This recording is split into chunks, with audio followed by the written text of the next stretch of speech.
وہ انسان کے جسم کے اندر داخل کر دیتا ہے، اور جب وہ یہ سوئی داخل کر دیتا ہے انسان کے قلب میں، اس کے دل میں، پھر اس کے ذریعے سے وہ وساوس، گناہوں کا شوق اور مختلف قسم کی چیزیں اس کے اندر انجیکٹ کرتا ہے اس کے دل کے اندر. تو یہ اللہ تعالیٰ کا نظام ہے کہ شیطان کو انسان تک رسائی دی ہے اور اندر باطن کے اندر بھی دی ہے. اسی لیے حدیث شریف میں آتا ہے شیطان تمہارے اندر ایسے چلتا پھرتا ہے یجری کا مجرد دم، جیسے خون چلتا ہے تمہارے اندر، خون کی طرح سرکولیٹ ہوتا ہے انسانی جسم کے اندر. وہ بھی رسائی، ایکسس کی اصل میں بات کی جا رہی ہے کہ اس کو رسائی اللہ تعالیٰ نے دی ہے انسان کے ظاہر کی طرف بھی اور اس کے باطن کی طرف بھی. انبیاء علیہم الصلوۃ والسلام کو اللہ جل شانہ اس رسائی کو، اس ایکسس کو بلاک کر دیتے ہیں، بند کر دیتے ہیں. شق صدر بھی اسی کی صورت ہے اور مہر نبوت بھی اس کی ایک علامت ہے، اس کی ایک ظاہری طور پر پتہ چلنے والی اس کے اندر چیز ہے. تو یہ مہر جو تھی، یہ مختلف لوگ دیکھتے تھے آ کر. میں نے سلمان فارسی کے اسلام لانے کا قصہ آپ کو بیان کیا تھا، اور وہ جو تھے ان کو اس عیسائی راہب نے جس کے پاس وہ عراق کے اندر تھے، اس نے یہ کہا تھا کہ صدقہ نہیں کھائیں گے، ایک علامت بتائی تھی. دوسرا کہا تھا کہ ہدیہ قبول کریں گے، اور تیسرا کہا تھا کہ شانوں کے درمیان مہر نبوت ہوگی. تو حضرت سلمان نے تو یہ تینوں چیزیں باقاعدہ دیکھی تھی آپ کے اندر، ان کا پورا ٹیسٹ لیا تھا انہوں نے. اس کے بعد جب یہ واقعہ ہوا شق صدر کا، اور حضرت حلیمہ کے لیے ظاہری بات ہے کہ ان کو کچھ پتہ نہیں تھا کہ یہ کیا ہوا ہے، اور آگے چل کر اتنا تو اندازہ ہو گیا کہ بچہ غیر معمولی ہے، اور اس کے ساتھ ہی جو واقعات پیش آ رہے ہیں تو خدا جانے کوئی اور واقعہ میرے اوپر اس کی ذمہ داری نہ آ جائے. تو لے گئیں جا کر حضرت آمنہ کو پیش کر دیا اپنا بچہ کہ اس کو سنبھال لیں. اور بعض روایات میں ان میں ضعف ہے تھوڑا سا، لیکن یہ روایت آتی ہے کہ اگرچہ مستند سیرت نگاروں نے نہیں لکھی کہ حضرت آمنہ نے پوچھا حلیمہ سعدیہ سے کہ کیوں لے آئی واپس، تم تو زیادہ عرصے کے لیے لے کر گئی تھی. تو حضرت حلیمہ وہ واقعہ ذکر نہیں کرنا چاہ رہی تھی جو پیش آیا. تو حضرت آمنہ نے کہا کہ تمہیں شیطان کا اندیشہ ہے کہ اس بچے کے اوپر، جس طرح یہ جن شیطان وغیرہ جس کو کہا جاتا ہے. تو انہوں نے کہا کہ ہاں مجھے اس کا اندیشہ ہے. تو حضرت آمنہ نے کہا کہ اس بچے پر میں نے اس کے حمل سے لے کر اس کی پیدائش تک جن تجربات سے اور جن کیفیات سے میں گزری ہوں، تو میں خدا کی قسم کھاتی ہوں کہ اس بچے تک شیطان کی دسترس نہیں، شیطان اس تک نہیں جا سکتا. میں نے جو مناظر میں نے دیکھے ہیں اس کے اپنے پیٹ میں آنے سے لے کر اس کو جننے تک میں نے جو کچھ دیکھا ہے، اس بچے کو شیطان ہاتھ نہیں لگا سکتا اور اس کی طرف نہیں جا سکتا. تو خیر یہ واپسی ہو گئی، اور آپ 4 سال کی عمر میں بظاہر واپس آئے ہیں مکہ مکرمہ. 6 سال آپ کی عمر مبارک ہوئی تو ایک دن آپ کی والدہ ماجدہ حضرت آمنہ کو یہ شوق ہوا کہ اپنے شوہر حضرت عبداللہ کی قبر کے لیے قبر پر جاؤں. اور وہ میں نے آپ کو بتایا تھا کہ مدینہ منورہ میں تھی، یثرب کہلاتا تھا اس زمانے میں. تو وہ اور وہی جو آپ کی جو حضرت عبداللہ کی باندی تھی برکہ جس کا نام تھا، جن کا بعد میں نام ام ایمن بن. اور یہ جو ام ایمن ہے اگر آپ ان کو یاد رکھیں تو یہ حضرت اسامہ ابن زید کی والدہ بھی ہیں، حضرت زید ابن حارثہ کی یہ اہلیہ بھی تھی. نبی کریم ان کا جو پہلے شوہر جن سے ان کا نکاح ہوا، جن سے ایمن پیدا ہوا اور اس سے ان کا نام ام ایمن ہوا، جب اس شوہر کا انتقال ہوا تو رسول اللہ صلی اللہ علیہ وسلم نے فرمایا کہ جو شخص یہ چاہے کہ کسی جنتی عورت سے نکاح کرے تو وہ ام ایمن سے نکاح کر لے. اس پر حضرت زید ابن حارثہ نے ان سے نکاح کیا تھا. یہ حبشن تھیں، یعنی وہ جو کالے افریقی جیسے ہوتے اس طرح تھی، اور ان کے پہلے شوہر بھی کالے تھے، حبشی تھے. تو حضرت زید تو ادھر کے تھے، تو انہوں نے پھر نکاح کیا اور ان سے حضرت اسامہ ابن زید پیدا ہوئے جو نبی کریم صلی اللہ علیہ وسلم کے انتہائی محبوب، جن کو حب النبی کہتے ہیں، نبی کے محبوب. صحابہ کہتے ہیں کہ ہم دیکھتے تھے کہ ایک گھٹنے پر آپ کے حسن اور حسین میں سے کوئی بیٹھا ہوتا تھا اور دوسرے گھٹنے پر اسامہ ابن زید بیٹھے ہوتے تھے. تو یہ ان کی والدہ بھی، اور یہ کافی عرصہ زندہ رہیں اس کے بعد، کیونکہ آپ صلی اللہ علیہ وسلم کی وفات پر حضرات صحابہ ان کے پاس آئے تعزیت کے لیے، کیونکہ یہ ایک طرح سے آپ کو پالا پوسا تھا، انہوں نے ماں کی سی حیثیت تھی حلیمہ کی طرح کی. تو یہ ام ایمن ساتھ تھیں اور عبد المطلب بھی ساتھ گئے، دادا وہ بھی ساتھ گئے بیٹے کی قبر کے لیے، بہو کے ساتھ اور بچے کے ساتھ. تو مدینہ میں 1 مہینہ رہیں حضرت آمنہ، اور وہاں سے جب وہ واپس آ رہی تھیں تو مدینہ منورہ سے آگے آ کر ابوا ایک جگہ ہے مکہ کے رستے کے اندر، مدینہ کے قریب ہے، اور وہاں پر وہ بیمار ہوئیں اور ان کا وہیں پر انتقال ہو گیا. آج بھی ان کی قبر وہیں ابوا کے اندر ہے، اور وہیں ان کی تدفین وہیں پر ہوئی. اور حضور اکرم صلی اللہ علیہ وسلم کو 6 سال کی عمر میں یعنی والدہ کا کبھی انتقال ہوا، اور پھر دادا اور ام ایمن آپ کو لے کر واپس آ گئے. اب آپ صلی اللہ علیہ وسلم مکمل طور پہ دادا کے سپرد ہو گئے، والدہ بھی نہیں رہی تب عبد المطلب. اور حضرت عبد المطلب کا معاملہ حالانکہ بڑے کثیر العیال تھے، 10 بیٹے تھے اور 6 بیٹیاں تھیں، اور سب کی اولادیں تھیں اور بہت بہت اولادیں تھیں، تو ایسے بہت سارے پوتے نواسے تھے ان کے. لیکن ان کو جو خصوصی تعلق اور محبت رسول اللہ صلی اللہ علیہ وسلم کے ساتھ تھی وہ بڑی عجیب تھی. خانہ کعبہ کی مطاف میں، خانہ کعبہ کی اوٹ سے یعنی بالکل اس کی دیوار کے ساتھ عبد المطلب کے لیے جگہ بناتے تھے بیٹے، چونکہ سردار تھے ایک طرح سے پورے قبیلے کے، تو وہاں بیٹھا کرتے تھے. ان کے لیے ایک چادر بچھائی جاتی تھی اور ایک اعزاز کے ساتھ تکیہ لگایا جاتا تھا، اور احتراماً اس چادر کے اوپر کوئی اور نہیں بیٹھتا تھا، نہ بیٹوں میں سے نہ بھتیجوں میں سے، اور وہ اکیلے بیٹھتے تھے، باقی لوگ ان کے گرد حلقہ لگا کر بیٹھتے تھے. تو آپ صلی اللہ علیہ وسلم چھوٹے تھے، 6-7 سال آپ کی عمر، زیادہ زیادہ 8 سال، کیونکہ آپ کی عمر 8 سال ہوئی تو عبد المطلب کا بھی انتقال ہو گیا. تو وہ چلتے ہوئے جب آتے تھے تو سیدھا دادے کے ساتھ اس چادر کے اوپر جا کر بیٹھتے تھے. تو بعض اوقات جو چاروں طرف چچا بیٹھے ہوتے تھے یا چچا زاد بھائی بیٹھے ہوتے تھے، بڑے جو عمر میں بڑے تھے یا اور لوگ، تو وہ کچھ بچے کو جس طرح اتارا جاتا ہے، کیونکہ کوئی اور بچہ تو نہیں جاتا تھا، تو یہ عبد المطلب منع کیا کرتے تھے، کہتے تھے کہ اس کو کچھ نہ کر، اس کو میرے ساتھ بیٹھنے دیا کرو. اور بڑا انہوں نے آپ کا خیال رکھا. 2 سال آپ حضرت عبد المطلب کی گود میں رہے. 6 سال کی عمر میں والدہ کا انتقال ہوا، اور 2 سال آپ حضرت عبد المطلب کی گود میں رہے، اور جب 8 سال ان کی عمر ہوئی تو حضرت عبد المطلب کا بھی انتقال ہو گیا. اور ان کے انتقال کے بعد اپنے بہت سارے چچاؤں میں سے چونکہ سب سے زیادہ سمجھدار اور والد کے بعد ان کے ایک طرح سے جانشین مکہ میں وہ ابو طالب تھے، تو ابو طالب کی گود میں آپ آ گئے. اور ابو طالب نے بھی پھر یعنی 8 سال کی عمر میں جو نبی کریم صلی اللہ علیہ وسلم کو وصول کیا اور اپنی گود میں رکھا، اس کے بعد سے لے کر وہ اپنی وفات کے دن تک آپ کی پشت کے اوپر کھڑے. اور ان کے لیے شروع میں تو کوئی مسئلہ نہیں تھا، بڑا نیک نام بھتیجا تھا، پورا مکہ عزت کرتا تھا اور صادق اور امین کہتا تھا. لیکن ان کو بڑھاپے کے اندر ان کی آزمائشیں اس وقت شروع ہوئیں جب بھتیجے نے نبوت کا اعلان کیا، اور وہ زمانہ تقریباً 10 برس کا زمانہ اس کے بعد ان کا گزرا ہے. آخری بات اس درس کی کر کے آج کی بات کو، اور وہ یہ ہے کہ 10 برس کی عمر 8 برس کی عمر میں آپ آ گئے ابو طالب کے پاس. اور ابو طالب کے اپنے 4 بیٹے تھے، جن میں سب سے بڑے طالب تھے، یہ جن کے نام سے یہ ان کی کنیت ہے.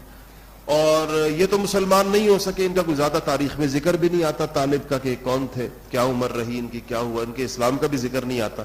لیکن باقی 3 بیٹے تاریخ اسلام کی نامور ترین شخصیات ہیں، حضرت سیدنا جعفر طیار اور حضرت عقیل اور حضرت علی مرتضی شیر خدا.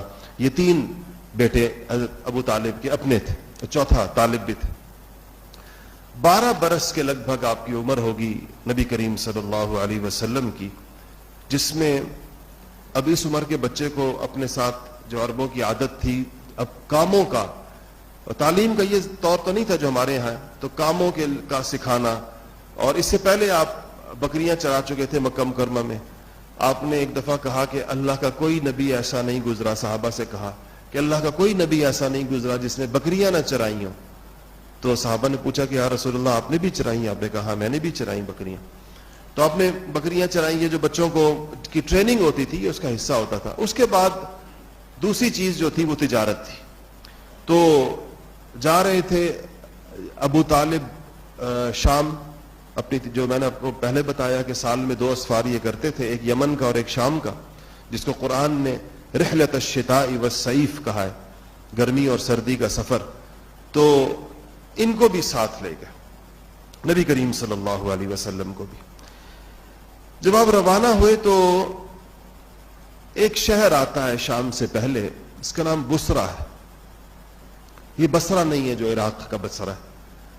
تو وہاں یہ تو راستہ تھا قریش کے جانے کا. وہاں پر ایک راہب رہتا تھا جس کا نام تو جرجیس تھا، لیکن اس کو بحیرہ کہتے تھے. اور یہ راہب بہت زیادہ پکا راہب تھا. اس کے بارے میں مشہور یہ تھا کہ اس کی عمر بہت زیادہ عمر کا تذکرہ آتا ہے. دوسرا یہ کہ اپنے کلیسا سے کبھی باہر نہیں نکلتا تھا. راہبوں کا یہی کام ہوتا تھا، وہ تو بالکل بند، دنیا سے تعلق نہیں رکھتے تھے، سوشلائزیشن نہیں ہوتی تھی کسی قسم کی. تو یہ اسی کے جرگے جو گرجا تھا، اس گرجے کے پاس کوئی پڑاؤ کی جگہ تھی جہاں یہ قافلے رکا کرتے تھے. ان کو پتا تھا کہ یہ ایک گرجا ہے اور اس میں ایک راہب رہتا ہے، لیکن وہ باہر نہیں آتا. اور ظاہر ہے کہ مشرکین مکہ تو کوئی عیسائی تو تھے نہیں کہ اندر جاتے، تو وہ بس اتنی معلومات ان کو تھی. تو یہ جب گئے، ابو طالب لے کر گئے اور اسی جگہ پر آپ پہنچے، اس پڑاؤ کے اوپر جہاں سامنے بحیرہ کا معبد تھا. تو ایک عجیب واقعہ قریش نے پہلی دفعہ دیکھا کہ جرجیس یا بحیرہ باہر نکل آیا اور اس نے کسی کو تلاش کرتے سیدھا حضور اکرم صلی اللہ علیہ وسلم کے پاس آ گیا. اور اس نے آ کر قافلے والوں سے پوچھا کہ اس بچے کا ولی کون؟ لوگ کہتے ہیں کہ اس نے یہ نہیں پوچھا کہ بچے کا باپ کون ہے، ولی کون ہے اس نے کہا. اور باپ اس نے نہیں پوچھا کہ کتابوں میں لکھا تھا کہ بچہ یتیم ہوگا، پچھلی کتابوں میں. ایک اور قصہ بعض حضرات نے سیرت کی کتابوں میں لکھا ہے، لیکن چونکہ اس کے استناد کے اوپر بھی محدثین و کلام ہے تو میں نے آپ کو بیان نہیں کیا. وہ کہتے ہیں کہ حلیمہ سعدیہ کے ہاں ایک یہودی نے آپ کو پہچان لیا آپ کی علامات سے، اور اس نے حلیمہ سے کہا کہ یہ کس کا بچہ ہے؟ تو حلیمہ نے کہا کہ ڈر گئی اس کے تیور دیکھ کر. انہوں نے کہا کہ یہ میرا بچہ ہے، اور اپنے شوہر کی طرف اشارہ کیا کہ یہ اس کے باپ ہیں. تو اس کو ایسے مشکوک سے انداز کے اندر وہ چلا گیا اور کہنے لگا کہ اگر یہ یتیم ہوتا تو یہ نبی آخر الزمان تھا، اور لیکن چونکہ یہ ماں باپ موجود ہے تو یہ نبی نے، اگر اس کے ماں باپ نہ ہوتے تو یہ نبی آخری نبی یہ بچہ تھا. اور وہ روایت میں بھی آتا ہے کہ قتل کا ارادہ تھا ان کے یہودیوں کے، چونکہ وہ اس پر تھے، لیکن اس وجہ سے اس کو دھوکہ ہو گیا کہ بچے کے تو ماں باپ ہے تو مجھے کوئی غلط فہمی ہو گئی. تو یہ اس نے کہا کہ ولی کون ہے؟ تو لوگوں نے ابو طالب کو کا بتایا کہ یہ اس کے چچا ہے. تو اس نے کہا کہ یہ بچہ بڑے مرتبے کا بچہ ہے. ابو طالب سے کہنے لگا. تو انہوں نے کہا کہ آپ نے کیسے پہچانا، آپ کو کیسے پتا چلا؟ تو کہا جب تم لوگ اس اونچائی سے نیچے اتر رہے تھے پہاڑ سے اس طرف آتے ہوئے، تو یہ کہیں اپنے گرجے کی کھڑکی کے اندر بیٹھا ہوا تھا. تو کہتا ہے میں نے دیکھا کہ تمام پتھر، شجر و حجر سارے اس بچے کو سجدہ کر رہے ہیں.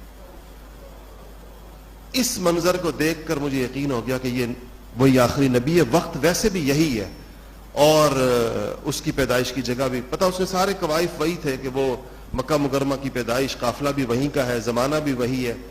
تو اس کے بعد اس نے ابو طالب سے کہا، ایک تو اس نے ضیافت کی، دعوت کی بڑی، پورے قافلے کو کھانا کھلایا اکرام کے اندر، اور کہنے لگے ابو طالب سے کہا کہ میں آپ سے گزارش یہ کرتا ہوں اس بچے کو شام نہ لے کر جائیں اپنے ساتھ.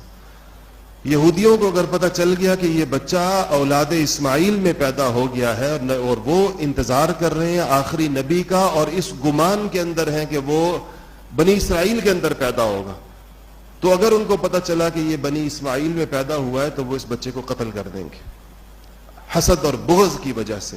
اس لیے آپ اس کو نہ لے کر جائیں.